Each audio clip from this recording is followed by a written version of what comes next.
It's Halloween, the time of pumpkins, wearing cheaply made crap, and accepting candy from strangers without feeling like you need the police. And so, in honor of this spooky tradition, I thought it would be appropriate to review the scariest video game ever made, in history.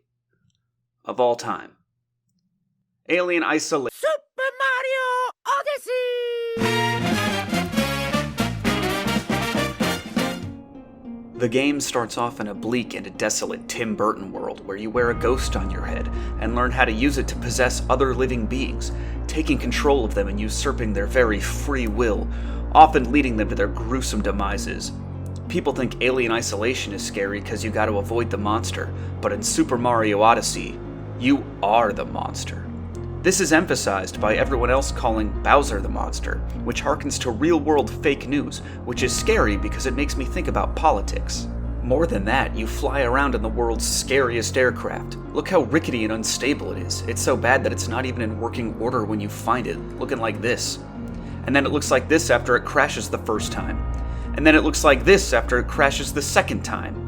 So you spend the game taking this flying death trap around the world, consuming the souls of the local inhabitants and stealing their energy supply in the form of sentient moons. You know they're sentient because they got faces, but that doesn't stop you from stealing every last one of them from each kingdom you visit, and then feeding them to the insatiable hunger of the Odyssey's engines. This serves as a critique of modern industrialized society, which is scary because we're all going to actually die because of it. On your journey of rampant consumption, you face eldritch horrors, the likes of which would terrify even H.P. Lovecraft. You fight a giant face and fists. You fight a cooking bird. You kill a dragon with your butt. But none of that compares to the horror that is the Brutals. These abominations hound your adventure at every turn, and you're forced to confront the very worst aspects of human nature. Gluttony, elitism, barbershop quartets, and even the Irish. Darkness and despair haunt every last corner of Super Mario Odyssey.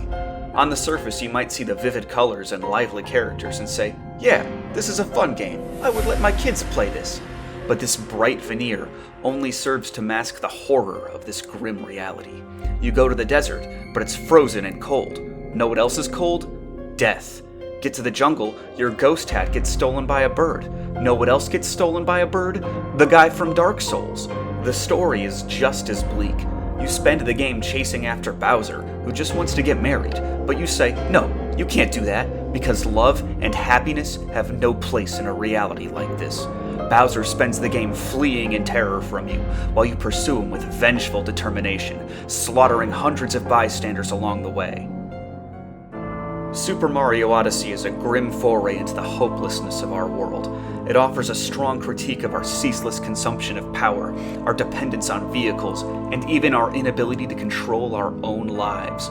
We are, all of us, merely pawns to be used as part of a larger game being played by entities far outside our understanding. I give it an A+, fun game.